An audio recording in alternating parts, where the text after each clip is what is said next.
நம்ம வாழ்க்கையில நம்ம பாவம் பண்ணியிருக்கோமா இல்லையா? அப்படி தெரிஞ்சோ தெரியாமலோ செய்யற பாவங்கள்ல இருந்து நம்மள எப்படி காப்பாத்திக்கிறது? அந்த பாவங்கள திரும்ப செய்யாம இருக்கிறது எப்படி? பொதுவா ஒரு சில தவறுகள நம்ம தெரிஞ்சே செஞ்சுருவோம். ஆனா அதோட விளைவுகள் நம்மள சுத்தி ஒரு மிகப்பெரிய இருட்டா மாறும்போது அதிலிருந்து எப்படி மீண்டு வருதுன்னு தெரியாம முழிச்சிட்டு இருப்போம் இல்லையா? அதுக்கான வழிய மகாபாரதத்துல மிக தெளிவா சொல்லியிருக்காங்க.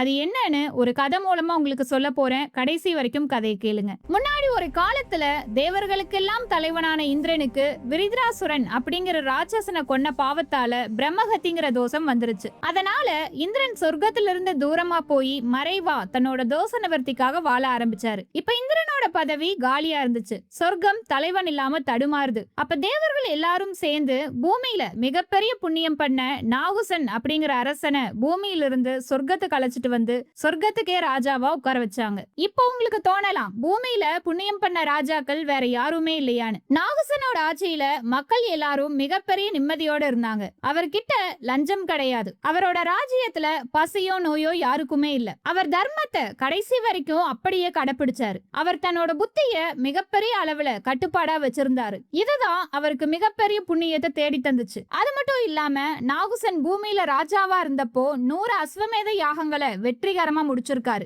புராணங்கள் படி யார் ஒருவன் 100 அஸ்வமேத யாகங்களை சரியா முடிக்கிறானோ அவனுக்கு இந்திர பதவி கிடைக்கிற தகுதி வந்துடும். இந்த எல்லா காரணங்களுக்காக தான் சொர்க்கத்துக்கே ராஜாவா நாகுசன் தேர்வானாரு. நாகுசன் ஆரம்பத்துல என்னமோ நல்ல ராஜாவா தான் இருந்தாரு. ஆனா சொர்க்கத்தோட அதிகாரம், தங்க சிம்மாசனம், அது மட்டும் இல்லாம மிகப்பெரிய தேவர்கள் எல்லாரும் தன்னோட காலடியில் இருக்கிறத பார்த்த உடனே அவரோட அறிவு மொத்தமா மறைஞ்சு போச்சு. நாகுசன் நினைச்சாரு, நான் தான் இந்த மொத்த பிரபஞ்சத்துக்கும் தலைவன். அப்போ இந்த ரிஷிகளும் தேவர்களும் என்கிட்ட வேலைக்காரங்க மாதிரி தான் இருக்கணும். இந்த எண்ணம் தான் அவரோட முடிவுக்கான முதல் அடியா மாறுது. ஒரு நாள் நாகுசனுக்கு ஒரு ஆசை வந்துச்சு. பொதுவா இந்திர பதவியில் இருக்கிறவங்க பல்லக்குல போவாங்க. ஆனா நாகுசன் ஒரு வித்தியாசமான முடிவு பண்றாரு. என் பல்லக்க சாதாரணமானவங்க தூக்க கூடாது, இந்த உலகத்துல இருக்கிற மிகப்பெரிய சப்த ரிஷிகள் தான் தூக்கணும்னு அதிகாரம் பண்றாரு. அந்த ரிஷிகள் ரொம்ப காலம் பயங்கரமான தவம் பண்ணி அந்த தவத்தின் வலிமையால தெய்வ சக்தியோட இருக்கிறவங்க. ஆனா நாகுசன் இப்ப அரசனாச்சே, அதனால அவரோட அதிகாரத்துக்கு கட்டுப்பட்டு அந்த பெரிய ரிஷிகளான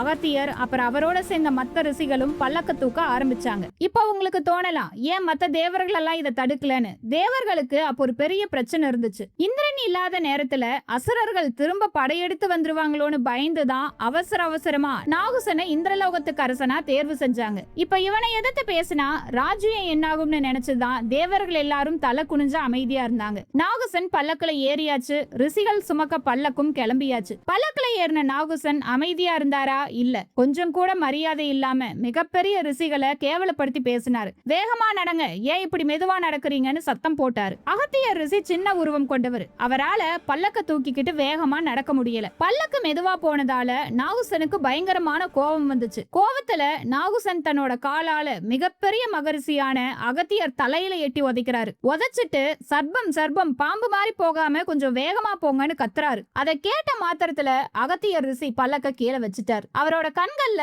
கோபம் இல்ல, ஒரு ஆழமான தர்மம் இருந்துச்சு. அவரு நாகுசனை பார்த்து சொன்னாரு, நாகுசா, பதவி வந்த உடனே ரிஷிகளின் மரியாதைய நீ மறந்துட்ட.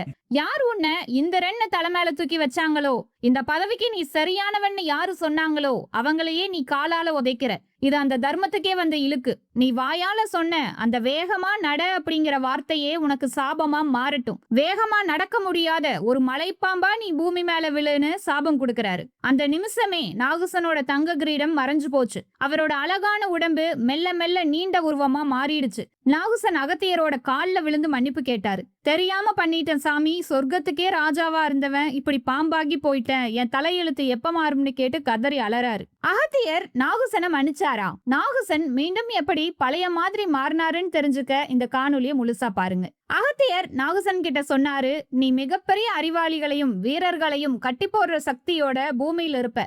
ஆனா யார் ஒருவன் நான் கேக்குற கேள்விகளுக்கு சரியான தர்மத்தை பதிலா உனக்கு சொல்றானோ அவன் மூலமா உனக்கு மறுவாழ்வு கிடைக்கும்னு சொல்லி சில கேள்விகளை நாகுசன் கிட்ட சொல்றாரு.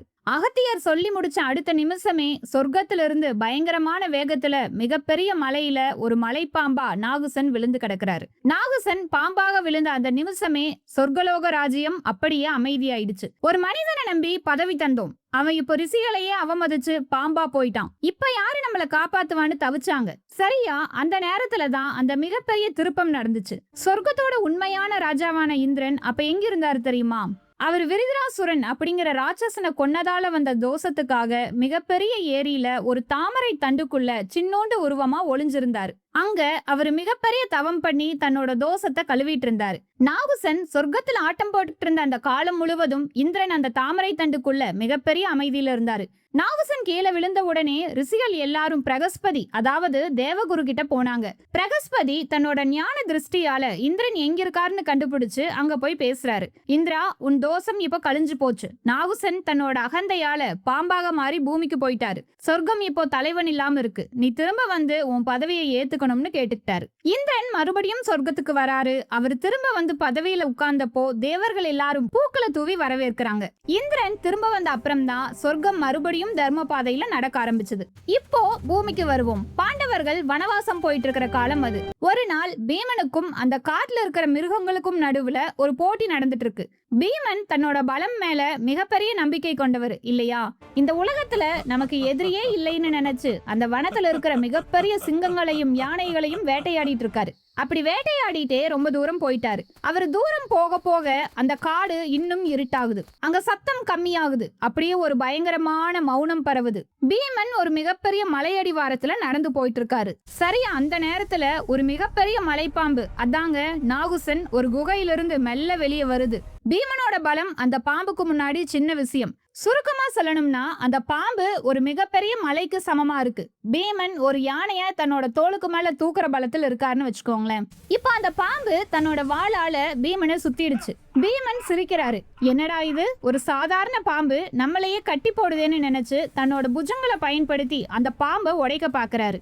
ஆனா அங்கதான் ஒரு பெரிய அதிசயம் நடக்குது. பீமன் தன்னோட சக்திய எவ்வளவு பயன்படுத்தினாலும் அந்த பாம்பு இன்னும் இறுக்கமா கட்டி போடுது. பீமனோட மூச்சு திணறுது. 10,000 யானை பலம் கொண்ட அந்த வீரனால ஒரு பாம்போட பிடியிலிருந்து வெளியே வர முடியல. பீமன் அப்படியே அசந்து போயிட்டாரு. நீ யாரு? நீ நிச்சயமா ஒரு சாதாரண பாம்பு கிடையாது. நீ யாருன்னு சொல்லுன்னு குரல் திணறிட்டே கேக்குறாரு. பீமனே, நான் உன் முன்னோர்களில் ஒருவன். என் பெயர் நாகுசன். பீமனுக்கு தூக்கி வாரி போட்டுச்சு. என் முன்னோரா? நீங்களா? உங்களுக்கு இப்படி ஒரு நிலைமையான அதிர்ச்சியா கேக்குறாரு. நாகுசன் சொல்றாரு, பீமா, என்னோட அகந்தையால சொர்க்கத்து ராஜாவா இருந்தனா கீழே விழுந்தேன். எனக்கு விமோச்சனத்தை உன் அண்ணனாலதான் கொடுக்க முடியும். பல ஆயிரம் வருஷமா சாப்பாடு இல்லாம பசியில் இருக்கேன். இன்னைக்கு உன்னை சாப்பிட்டு என் பசியை தீர்த்துக்கவா, இல்ல உன் அண்ணன் தர்மரை இங்க வர சொல்லி உனக்காக உயிர் பிச்சை கேட்க சொல்ல போறியான்னு கேக்குது. பீமனுக்கு சரியான கோபம். என்ன, ஏன் அண்ணன் வந்து உன்கிட்ட உயிர் பிச்சை கேட்கணுமான்னு. அதுக்கு அந்த பாம்பு சொல்லுது, பீமனே, என் கிட்ட இருந்து நீ தப்பிக்கவே முடியாது. உன் மேல எனக்கு ஒரு சின்ன கருணை இருக்கு. நான் உன்னை இப்ப சாப்பிடவா, இல்ல என் தம்பிய காப்பாத்துங்கன்னு உன் அண்ணன் தர்மரை வந்து என்கிட்ட கேட்க சொல்றியா? பீமன் அந்த வழியில மூச்சு விட முடியாம திணறிட்டு இருந்தாலும் அவரோட பதில் அப்படியே தீயா இருந்துச்சு. இந்த பதில நாகுசன் கொஞ்சம் கூட எதிர்பார்த்திருக்க மாட்டாரு. அப்படி என்ன தெரியுமா பீமன் சொன்னாரு? நாகுசா, என்ன நீ சாப்பிடுறதுனா சாப்பிட்டுக்கோ. நான் ஒரு சத்திரியன். சாவுக்கு நான் எப்பவும் பயப்பட மாட்டேன். ஆனா என்னை காப்பாத்துங்கன்னு என் அண்ணனை கூப்பிட்டு உன்கிட்ட அவர் உயிர் பிச்சை கேட்க விட மாட்டேன். என் அண்ணன் தர்மர் தன்னோட தர்மத்தை காப்பாத்துவாரே தவிர என்னைக்கும் உன்கிட்ட வந்து உயிர் பிச்சை கேட்க மாட்டாரு. நீ உன் பசிய தீர்த்துக்கோன்னு சொல்றாரு. பீமனோட வார்த்தைகளை கேட்ட உடனே நாகுசன் மிகப்பெரிய சிரிப்பு சிரிச்சாரு. அந்த சிரிப்பு மலை முழுக்க பிரதிபலித்து பீமனுக்கு ஒரு பயத்தை தந்துச்சு. அப்ப நாகுசன் சொல்றாரு, பீமனே, நீ ஒரு உண்மையான வீரன் தான். உன் முன்னோர்களின் ரத்தம் உனக்குள்ள வேகமா ஓடுது. சாப்பிடுன்னு நீ சொல்ற, ஆனா உன்னை சாப்பிடுறது என் நோக்கம் கிடையாது. நீ உன் முன்னோர்களுக்கு பெருமை சேர்த்துட்ட. நான் உன்னை இப்ப சாப்பிட்டா உன் வம்சத்தோட தர்மத்தை யாரு உலகத்துக்கு சொல்லுவாங்க? எனக்கு பசி இருக்குதான், ஆனா அந்த பசியை விட மிகப்பெரிய தாகம் எனக்கு இருக்கு. அது அறிவு தாகம். என்னை இந்த பாம்பு உருவத்திலிருந்து விடுதலை பண்ணக்கூடிய அந்த தர்ம ரகசியங்கள் உனக்கு தெரியாது. அது உன் அண்ணன் தர்மருக்கு மட்டும்தான் தெரியும். நீ என்ன சாப்பிடுன்னு சொல்றது உன் சுயமரியாதையை காட்டலாம். ஆனா உன் அண்ணன் உன்னை தேடி வரும்போது அவர்கிட்ட நான் கேட்கிற கேள்விகள் உன்னையும் உன் வாழ்க்கைய பத்தி யோசிக்க வைக்கும். உன்னை நான் இப்ப கொல்ல மாட்டேன். ஆனா உன் அண்ணன் வந்து என் கேள்விகளுக்கு பதில் சொல்லல அப்படின்னா அப்ப உன்னையும் சாப்பிடுவேன் ஒன்னனையும் சாப்பிடுவேன்னு சொல்லுது. இங்க என்ன ஆகுதுன்னு பாருங்க. நாகுசன் பீமனை வெறும் இரையா பார்க்கல, அவரை ஒரு தூண்டிலா பார்த்தாரு. பலம் கொண்ட பீமன் வேணும்னா அவருக்கு சாப்பாடா மாற முடியும், ஆனா தர்மரோட அறிவுதான் அவருக்கு மறுவாழ்வு கொடுக்க முடியும்னு அவருக்கு தெரியும். நாகுசனோட இந்த பதில கேட்ட அப்புறம் பீமனுக்கு புரிஞ்சிருச்சு, இது வெறும் பசி பிரச்சனை கிடையாது, இது ஒரு அறிவு போர்னு. பீமன் அமைதியாயிட்டாரு. சரி நாகுசா, என் அண்ணன் வரும் வரை நான் பொறுமையா இருப்பேன். என் அண்ணன் உன் கேள்விகளுக்கு பதில் சொல்லி என்னை மீட்டா நீ திரும்ப அரசனா மாறுவேன்னு நான் நம்புறேன்னு சொல்லிட்டு அந்த வழியை அனுபவிச்சாரு. அங்க ஆசிரமத்துல தர்மருக்கு கெட்ட சகுனங்கள் தோணுது. அவரோட கண்கள் துடிக்குது. என்ன இது, பீமனை இன்னும் காணமேன்னு பயந்து அவரை தேடி காட்டுக்குள்ள வராரு. அவர் நடந்து வர வழி எல்லாம் மிருகங்கள் பயந்து ஓடுறத பாக்குறாரு. கடைசியில அந்த மலை அடிவாரத்துல பீமன் ஒரு மலைப்பாம்போட பிடியில கட்டப்பட்டு மூச்சு விட முடியாம நிக்கிற அந்த பயங்கரமான காட்சியை பாக்குறாரு. அதை பார்த்த தர்மர் உடனே வில்லை எடுக்கல. ஏன்னா அவருக்கு தெரியும், 10,000 யானை பலம் கொண்ட பீமனையே கட்டி போட்ட இந்த பாம்பு சாதாரண மிருகம் கிடையாதுன்னு. தர்மர் அமைதியா அந்த பாம்பு கிட்ட போய் கேக்குறாரு, தெய்வமே நீ யாரு? என் தம்பிய ஏன் இப்படி கட்டி போட்டிருக்க? உனக்கு என்ன வேணும்? என் தம்பிய விட்டுரு, உனக்கு பசினா நான் வேற ஏதாவது உனக்கு சாப்பிட தரேன். அந்த பாம்பு சிரிக்குது. தர்மரே, என் சாப்பாடு உன் தம்பி மட்டும்தான். நான் சொன்ன மாதிரி உன்கிட்ட இருக்கிற அறிவு மூலமா நீ என்ன ஜெயிச்சுட்டா உன் தம்பிய நான் விட்டுருவேன். நீ பதில் சொல்ல தயாரான்னு கேக்குது. தர்மர் சரி கேளுன்னு தலை நிமிர்ந்து நிக்கிறாரு. நாகுசன் மெல்ல தன்னோட தலையை தூக்கி தர்மரோட கண்ணை பார்த்து முதல் கேள்வியை கேட்டாரு. உண்மையான பிராமணன்னு யார சொல்லுவ? தர்மர் சொன்னாரு பாருங்க, நாகுசா, யார் ஒருவன் கிட்ட சத்தியம், தானம், பொறுமை, நல்ல ஒழுக்கம், கருணை மற்றும் தவம் இருக்கோ அவன் எந்த குலத்துல பிறந்தாலும் அவன் தான் பிராமணன்னு சொல்றாரு. நாகுசன் உடனே, தர்மரே நீ சொல்றது சரியான்னு தெரியல.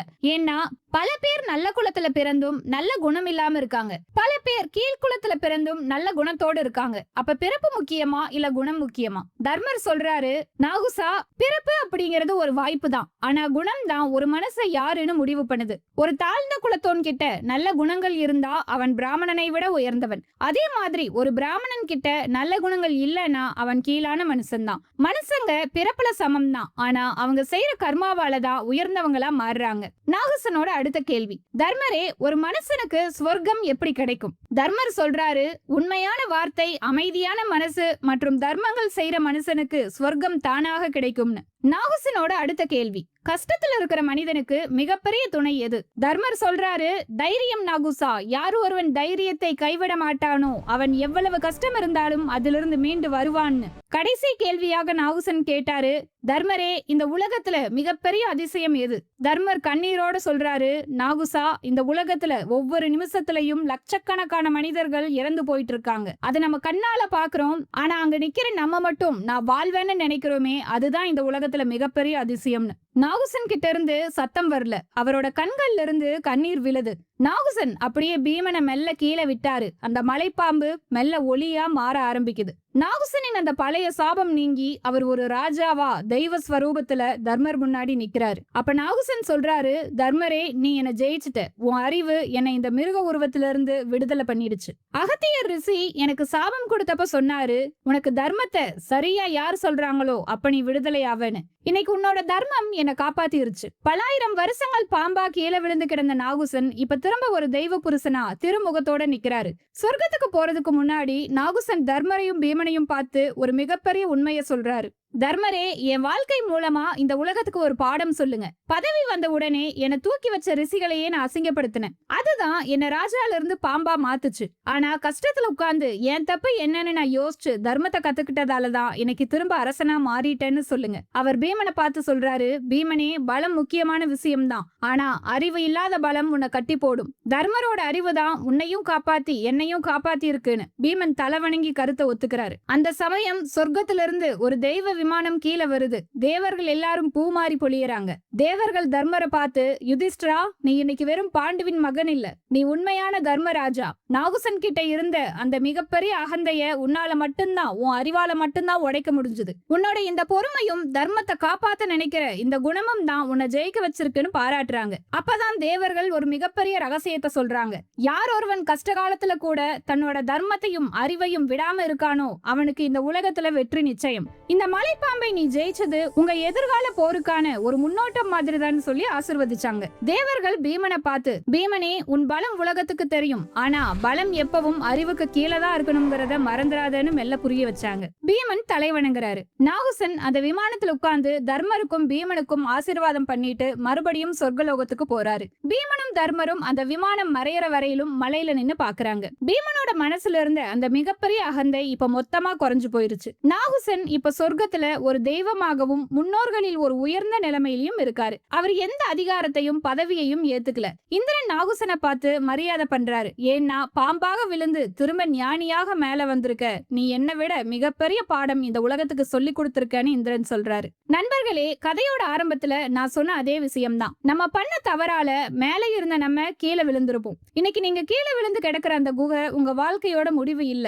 சரியா கவனிங்க, நாகுசனுக்கு அந்த பாம்பு உருவம் தான் தர்மத்தை கத்து கொடுத்துச்சு. அதே மாதிரி இப்ப நீங்க அனுபவிக்கிற இந்த வழிதான் வாழ்க்கையில உங்களோட அடுத்த கட்ட வெற்றிக்கு உங்களை தயார்படுத்திட்டு இருக்கு. நண்பர்களே, உண்மையா சொல்லணும்னா நம்ம வாழ்க்கையில வர ஒவ்வொரு கேள்விக்கும் நம்ம புராணங்கள்ல மிக தெளிவான பதில்கள் இருக்கு. உங்களுக்கு ஒரு பிரச்சனை அப்படின்னா பீமன் மாதிரி பலத்தை மட்டும் பயன்படுத்தாம தர்மர் மாதிரி பொறுமையையும் தர்மத்தையும் பயன்படுத்துங்க. இன்னைக்கு நம்ம பார்த்த இந்த நாகுசன் வாழ்க்கை உங்களோட கஷ்டத்துல இருந்து மீண்டு வர உங்களுக்கு ஒரு வழியை காட்டியிருக்கும்னு நம்புறேன். வீடியோ பிடிச்சிருந்தா லைக் பண்ணி உங்க ஃப்ரெண்ட்ஸுக்கு ஷேர் பண்ணுங்க. மறக்காம நம்ம சேனலை சப்ஸ்கிரைப் பண்ணிக்கோங்க. இன்னும் ஒரு புராண கதையோடு உங்களை வந்து சந்திக்கிறேன். இருள் விலகட்டும், அறிவு ஓங்கட்டும், தேடல் தொடரட்டும். அறத்தின் பாதையில் மீண்டும் இணைவோம். நன்றி, வணக்கம்.